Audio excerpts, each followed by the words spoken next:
measures against African swine fever.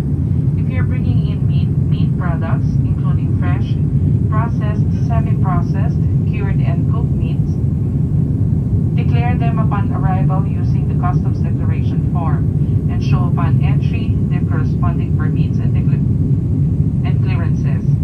Insufficient documents will deem confiscation of the said product, and this violation is subject to Philippine government laws. Everyone is reminded that all persons and baggage are subject to search at any time, as mandated by Customs Law Section 2210 and 2212. Thank you for your cooperation. We wish you a nice day in Manila.